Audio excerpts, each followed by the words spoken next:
Hello, and welcome to Good Morning KU Sports. I'm William, and I will be your host for another packed show. We'll start with a look at what's happening with March Madness before discussing the results of the Barkley Marathon. Then, we'll have an update on the Kansas City Royals' new stadium, followed by a trip to the mound for both college baseball and softball. Finally, we'll wrap up with a KU basketball season review and the weather forecast with Sam. Roll the intro.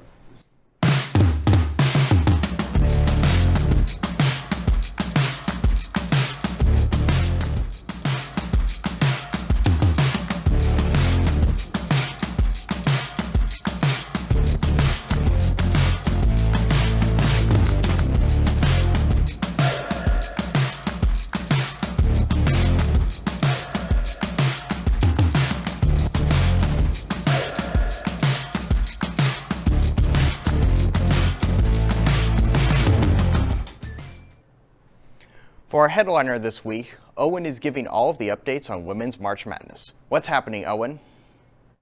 A lot has been happening, Will. The second round of the women's tournament has wrapped up, and we are looking forward to a super exciting Sweet 16 slate. Try saying that 5 times fast.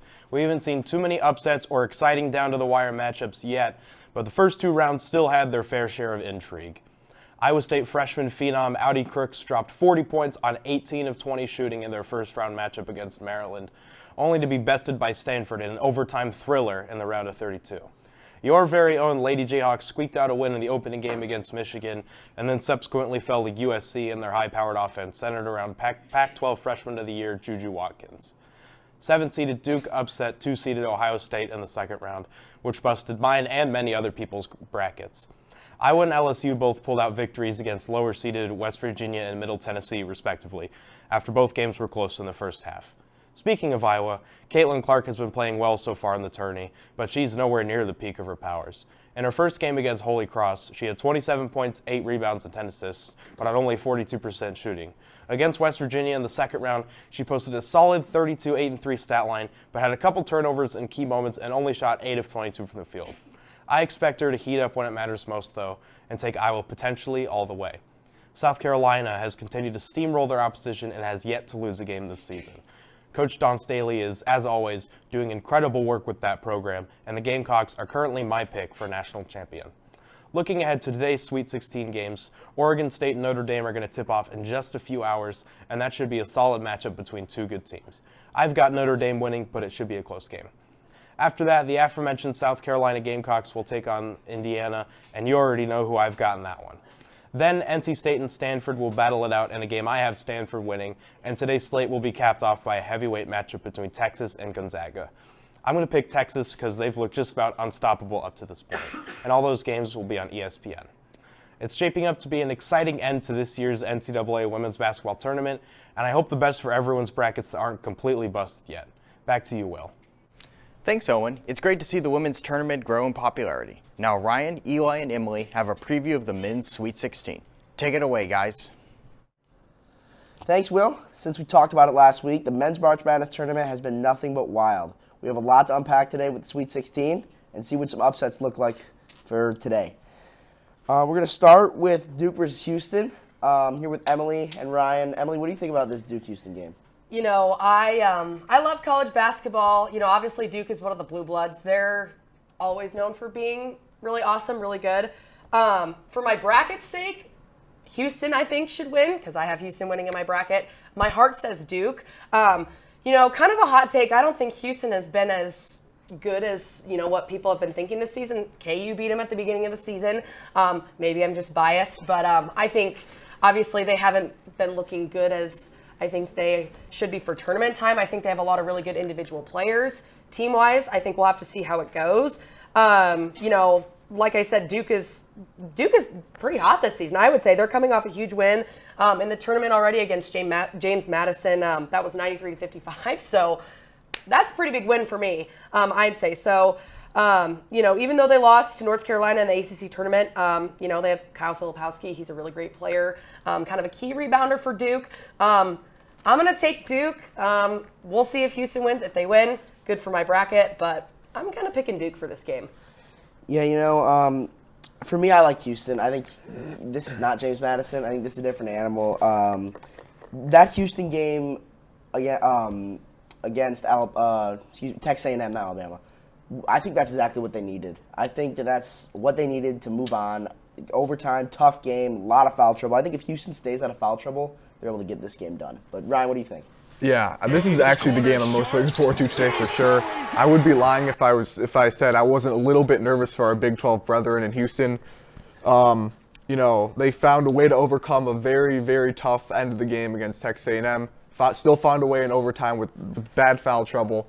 Jared McCain, he looked like Steph Curry against James Madison, so that's a little worrisome. Putting up 30 and then six first half threes, that was a great performance for him.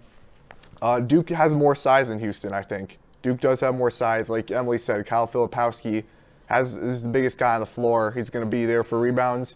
But Houston's physicality does make up for it. And I do think that they just have more playmakers. Guys like Jamal Shed, LJ Cryer. If they can stay out of foul trouble, like Eli said, I think they find a way. And I do think Houston will find a way to win this game and keep the Big 12 title hopes alive. Yeah, I agree absolutely. I think if Houston stays out of foul trouble the whole tournament, they can win the whole thing. Yeah. We're going to move on to Gonzaga-Purdue. I like the Zags in this game. I'm going to call for the upset. I think that, Purdue looks different, but it's still Purdue in the tournament. I mean, they always choke every year. Let's be honest. You look good, not going to lie, but it's Purdue in the tournament in March. So I also think Gonzaga's better coached. It's two heavyweights, Matt Painter and Mark Few. I think Mark Few is already a Hall of Famer, and he doesn't even have a ring. I love Mark Few as a coach. I think that he has completely built that program in Spokane, Washington, and done a great job up there. I think that if Gonzaga plays even half as well as they did in the second half against KU, they get this win. They played out of their minds in that second half. And if they can just get that first half cleaned up, I think they got it. And this is going to be a great game. Two second-half teams. Two teams that really come alive in the second half. So I'm excited for it. Emily, what do you think? I think Gonzaga's going to take it, too. Kind of like you mentioned, Purdue does kind of have a history of kind of choking in some of those rounds that really, really matter. I was looking at it earlier. They lost to Farley Dickinson last year. They lost to St. Peter's the year before that. And then the year before that, in 2021, they lost to North Texas. So they're losing against some teams that don't really have, they're not basketball schools. They don't have stellar records. Obviously they have Zach Edey. He's kind of a powerhouse. But honestly, in my opinion, I think Gonzaga's been on kind of a good run. Obviously, they threw KU out of the water, 89-68 the last time they played them in the tournament. So I think Gonzaga's going to take it this time. I mean, 9 straight Sweet 16s for Mark Few and Gonzaga is just nothing short of incredible. However, I do think the Boilers will take care of business today. I think this Purdue team is on a mission. That's why they're my national championship pick. Their guards are playing with so much confidence right now. Braden Smith, Lance Jones, Fletcher Lawyer, they've all played really well. They just blew out Utah State, a very good Utah State team. Zach Edey versus Graham Ike will be very interesting. It's a very interesting matchup for me to watch. I do think Zach Edey will get the better of Ike, but, they played out in Maui earlier this year. Graham Ike's improved a lot since then. I think Lance Jones is the missing piece for Purdue. As an Evanston high school graduate like myself and King Lad Magnet School graduate, you gotta shout out my guy Lance Jones. Been an absolute stud for the Boilers. Makes game-changing plays every game. Brings a lot of energy to the table. Just a great dude, great player. I think Purdue will win. This game will be close in the first half, but I think, the game being in Detroit is going to really help with the home crowd advantage, close to West Lafayette. And Boilers will move on to the Elite Eight. Yeah, I'm really excited for that game. I think both games we've gone over so far are going to be really impressive to watch. It's going to be a lot of fun. We're going to move on. Creighton, Tennessee. I like Creighton. I think that, again, I'm going to go back to what I said about Houston. I think that this is that game against Oregon is exactly what Creighton needed to get over that hump, to really wake up. I think if they get Kalkbrenner more involved offensively, which I was a little disappointed in the way they used him on the offensive side of the ball against the Ducks, if they use him more on the offensive end, I think that they'll get this done against Tennessee. I really like the way that Creighton plays defense. They're in the Big East. We know one thing about Big East teams. They're not afraid to be aggressive on the defensive side of the ball. I really like the way Creighton is coached by Greg McDermott. I like the Blue Jays to take this one home. Emily, what do you think? I agree. I'm from Nebraska, so I love Creighton. I've, kind of been keeping up with Creighton since I love basketball. So I'm also going to pick Creighton, not just because I'm from Nebraska, but they've also had a great record this season. Creighton and Tennessee, they're kind of even in this matchup in the tournament. Their records are only 1 point worth of difference. So it's really going to be close, but I think kind of like you said, Brian Kalkbrenner is really awesome. He's had a great season. Baylor Shireman has also been kind of a stud for the Jays. His last game against Oregon, he had 18 points, 9 rebounds. He had 15 points against Akron in the first round. So, I think kind of with him and Kalkbrenner and, all their other star players, I think it's going to be really easy for Creighton to beat Tennessee. Yeah, Ryan, what do you think? I don't know if it'll be easy, but I'm really interested to see the matchup between Baylor Shireman and Dalton Knecht. Dalton Knecht's a Player of the Year candidate. He's a dude who can just take over a game for the Tennessee Volunteers. The Vols are a great defensive team. They can keep the Jays off balance on offense, but I just think Creighton has too many offensive weapons. I don't think they played very well against Oregon and still a very hot Oregon team, granted, and still found a way to get it done in double overtime. I think they'll shoot better. I think Tennessee's, their offensive inconsistency does scare me in this matchup. And I think Creighton will move on to the Elite Eight for a matchup with Purdue. Yeah, I agree. All the games today, I'm really excited for. Let's think about the Sweet 16. Even yesterday we had great games. UConn blew them out of the water. But besides that game, it was great basketball. Last game we're going to go over, NC State Marquette, Cinderella team of the tournament, and the NC State Wolfpack. I think their run has come to an end. I like Marquette here. I think the Golden Eagles get it done under Shaka Smart, who I think is a great coach on both sides of the ball. Again, Big East teams, they play defense. They're not afraid to be aggressive on that side of the ball. Tyler Kolek is back and fully healthy. I think with him, I think that they're going to be able to contain DJ Burns of NC State, and I think that the Eagles are going to get it done. We have a lot of the same picks this week. Gosh, No, we're on the same very mind track. similar. I love it. I'm also going to take Marquette. You had mentioned they've got a great record. They're I'm looking at my notes here. 27-9. They're ranked second going into the tournament. Like you mentioned, Tyler Kolek is just, he's crazy. In their game against Colorado, he had 21 points, 11 assists. He played 40 minutes. So, he is getting it done. He's not getting tired, obviously. He's playing that much time. So, so he's kind of that key player for Marquette. It kind of makes me sad. MJ Rice, who did play at KU, plays for the Wolfpack. He's not been playing much, but, it's kind of full circle to see, somebody from KU still playing in the tournament. So good luck to MJ Rice, but I think Marquette's going to win. Yeah, I'm with you guys. The Marquette offense has been flowing a lot better with Kolek back in the lineup. Elite passer, one of the best passers in the college basketball for sure. NC State's been such a great story. Kevin Keatts basically saved his job and maybe even got an extension with this run they've been on. ACC tournament champions, Sweet 16. It's been fun to watch NC State, especially DJ Burns. He's a great player. I think he can cause problems for Marquette's defense, but I do think Marquette, they've been playing really well. Cam Jones shooting well from behind the arc. I think Marquette's defense will, take him home in this one. Three big East teams in the Elite Eight. Should be fun. We had a great set of games today. Great 4 games. I'm excited to watch them. But for now, thanks for joining us for our Sweet 16 Roundtable. Emily, Ryan, Eli. We'll see you next week for our Final Four Roundtable. And for now, back to you, Will. This tournament has been crazy. Thanks for sharing your thoughts on what the rest of the tournament will look like. After a short break, we will be back with a story that is wild. You might not have heard of the Barkley Marathon before, but believe me, this is one of the most difficult marathons in the world. Maya has the result for this year after our break.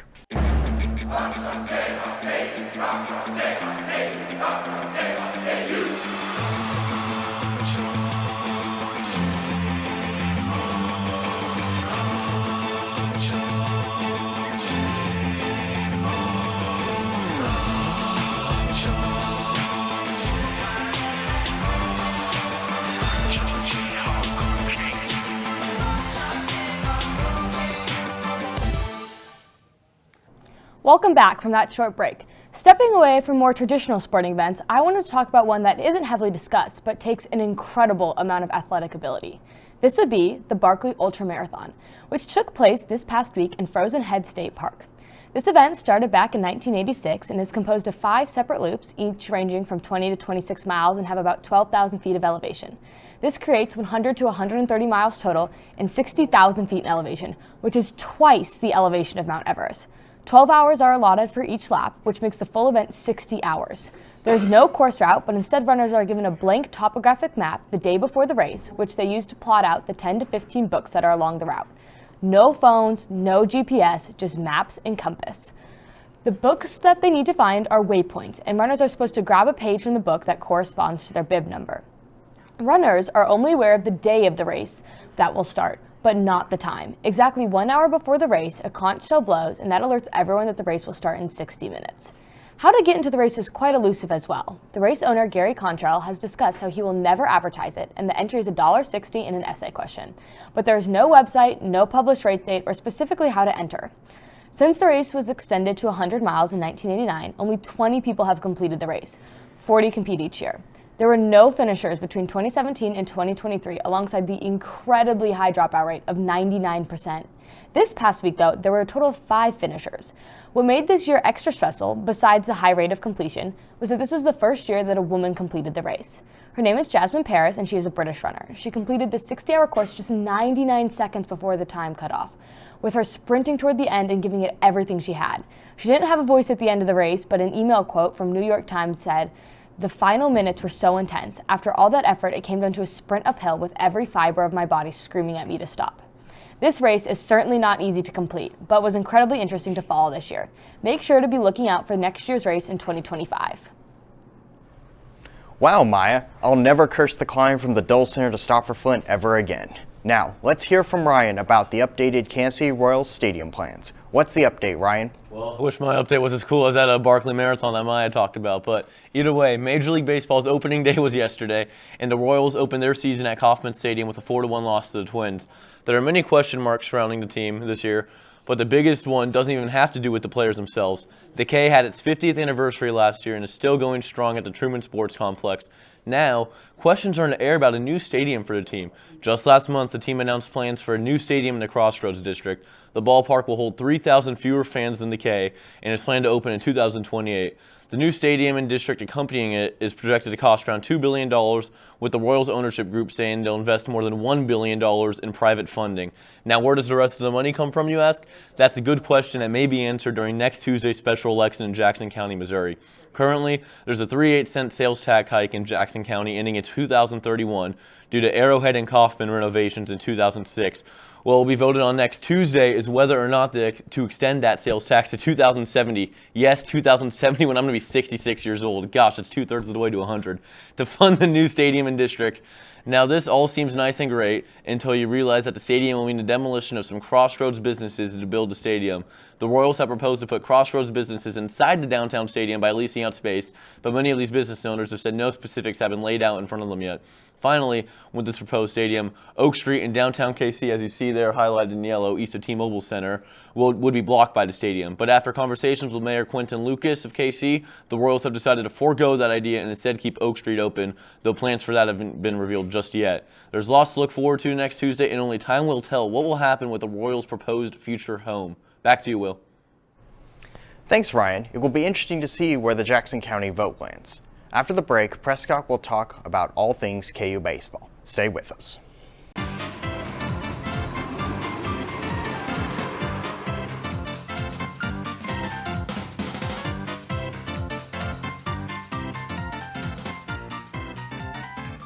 Missed the bus again? Yeah. You should download My Bus Lawrence. You can see when buses are arriving here, and you can also see where the buses are in Lawrence. Wow. Okay. Download the My Bus Lawrence app today. And welcome back after the break. Kansas baseball lost a 3-game home series last week to the UCF Golden Knights, dropping its season record to 12-10. The Jayhawks easily handed the Knights a blowout loss in Game 1 on Friday, 13-3. The Crimson and Blue pitching staff was led by right-hander Reese Dutton, who earned his 5th consecutive win by quieting the UCF bats, pitching 7 innings and allowing 2 runs on 6 hits. In the batter's box, the Jayhawks let their slugging do the talking as they touched home plate 13 times, their second highest tally this season. Their offense was bolstered by Collier Cranford, who hit for the cycle, batting in 7 of the Jayhawks' 13 runs. Here's the moment where Cranford secured the cycle with the 4-run blast over the right field wall. commit to that pitch. It's going to be full swing. And he does drive it to right field over Ziska. And gone! And not only the cycle. That was the first cycle by a KU player since 2013. The Jayhawks couldn't replicate their high-scoring efforts in next night's doubleheader as their bats were muffled, only scoring 3 runs in 18 innings. The UCF pitchers ascended the mound and prevented any momentum for the home team to grasp onto. Kansas lost the first game 6-2 and lost the second 4-1. Both games took tight scores into late innings, but the Golden Knights were able to put the contests away with clutch hitting and smothering defense. UCF left Hoagland Ballpark prevailing 2-1 in the series. KU's next homestand will begin on Friday, April 5th against the West Virginia Mountaineers. Thanks, Prescott. Let's switch over to Addie, who's sharing her thoughts about who could possibly be the Division I softball national champion this year. Addie, what do you think? As the 2024 softball season gains momentum and approaches the most exciting time of the year, the D1 postseason, all eyes are on the nationally ranked top 10 teams performing exceptionally well this season. The Big 12 boasts a strong presence in the top 10, with notable teams like Oklahoma, Texas, and Oklahoma State, while the SEC holds 3 teams in the top 10. These in-conference top 10 matchups have provoked the question amongst fans and viewers of what team will ultimately claim the national championship in June. I'm going to be breaking down a top 10 team that I think could be a serious national championship contender and a top 10 team that I could see falling short in the postseason. The clear favorite to win the national championship would be no one other than the Oklahoma Sooners. The Sooners, who are currently ranked number 1 overall and gunning for their 7th national championship in 11 years. By the looks of how they have started their 2024 campaign and returning 7 out of their 9 regular starters in 2023, they could potentially make history by being the only NCAA softball team to win 4 national titles in a row. The team has another loaded roster again this year with 6 starters batting over 400. The Sooners have sat on top of the softball world for the last 3 years, winning back-to-back-to-back national championships, which has only ever been done once by the UCLA Bruins. During these 3 years, they've had a record of 176-8, which is absolutely crazy. The Sooners have been riding a 71-game win streak, which completely shattered the previous record set by Arizona in 1996-97 with 46 games. However, this streak came to an abrupt end when losing to Louisiana on March 3rd.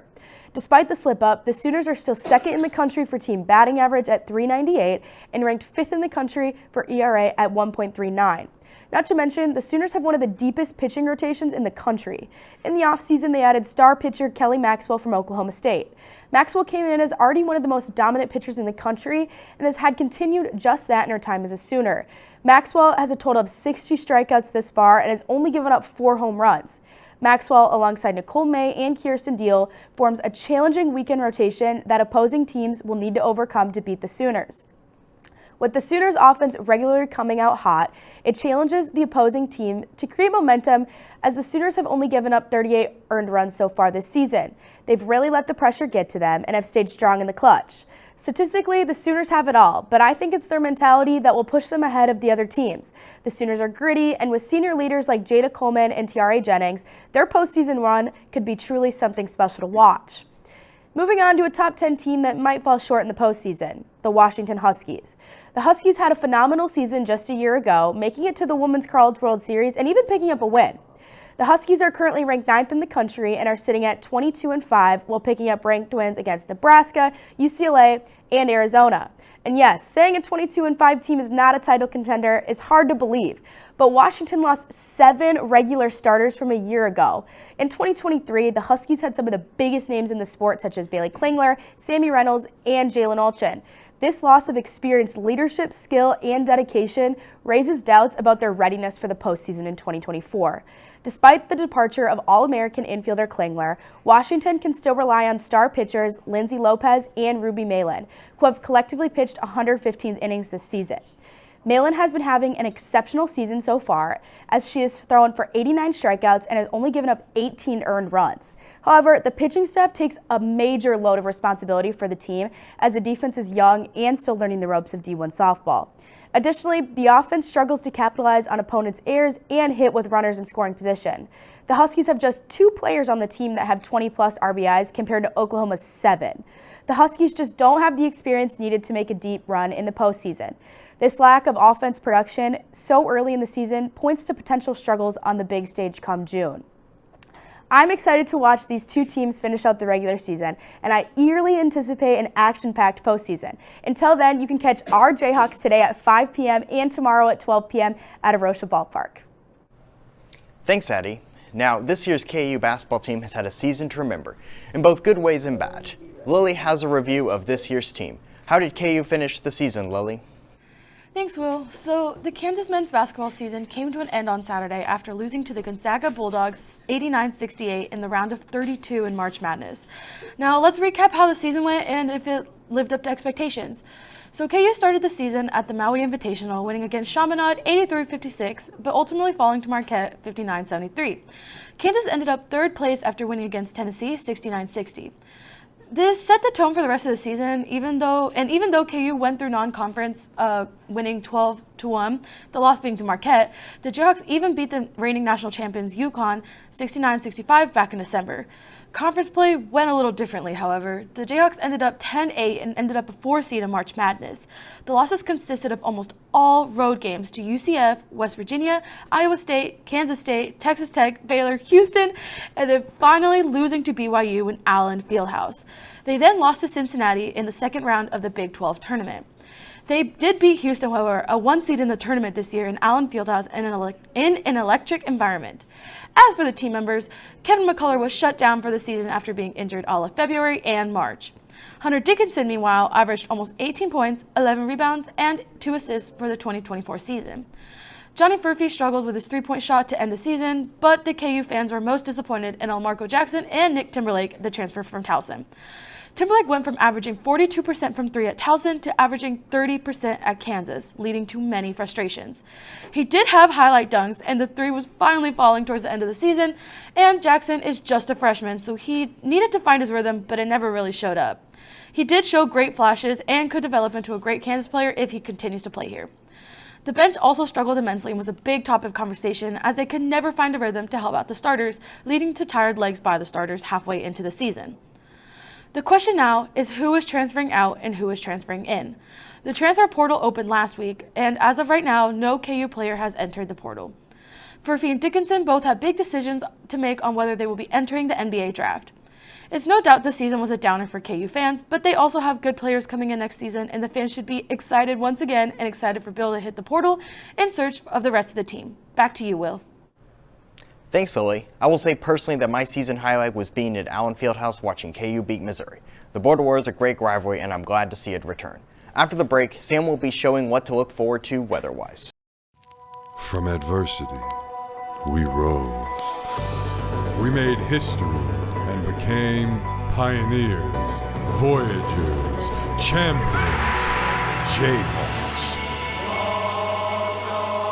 And when our chant rises, haunting and hallowed, Jayhawks are telling the world what's near. Victory. Welcome back to Good Morning KU Sports and welcome to weather. I'm glad that our camera on top of the Orient Hotel is finally back pointed over campus now, as we can especially see now the work being done to the new football stadium. But if you divert your eyes upward, you can see the thin layer of patchy clouds that we have overhead at the moment, as we are sitting at 60 degrees.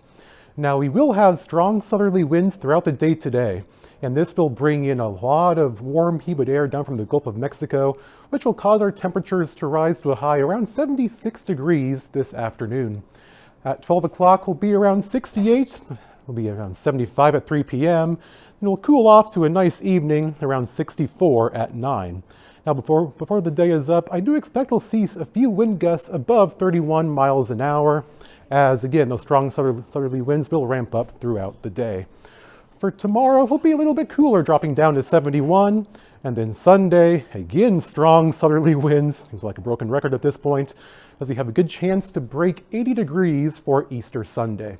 Now, these winds will continue to get stronger into Monday, and that, paired up with favorable upper-level conditions, leads to a broad risk for severe weather for April 1st. Now, here in Lawrence, we are on the northwestern edge of the severe weather risk. I expect showers and storms to be possible Monday in the early to mid-afternoon. But the primary risk is down to our southeast. So if you're going to be taking an extended break for the Easter weekend, going to be heading back to campus on Monday, definitely pay attention to the skies, as this severe weather risk is not a April Fool's joke. Moving on to sports weather. Fresh off a win yesterday against BYU, the baseball team continues their weekend series today and tomorrow. And they'll have a chance of rain for both of those games up in Provo. Before on Wednesday, they head down to Wichita to take on the Shockers for sunny conditions, with temperatures being around 60 degrees for game time for that one. The softball team has a much more favorable weather outlook, as they'll continue their 3-game series against Oklahoma today and tomorrow, before heading up to Lincoln on Tuesday to take on the Cornhuskers. Moving on, other sports in action include women's golf, women's rowing, track and field, etc. No real concerns for any of those events. However, there is a chance of showers in Maricopa, Arizona for men's golf as they compete in the Cowboy Classic. Going on to the 7-day forecast here. Again, today will be at a high around 76 this afternoon. Tomorrow, drop down a bit to 71, and then Sunday, as those winds ramp back up again out of the south, will probably break 80 for Easter Sunday. And then Monday, we have the chance of showers and storms, particularly in the early to mid-afternoon. A few of those have the potential to be strong to severe.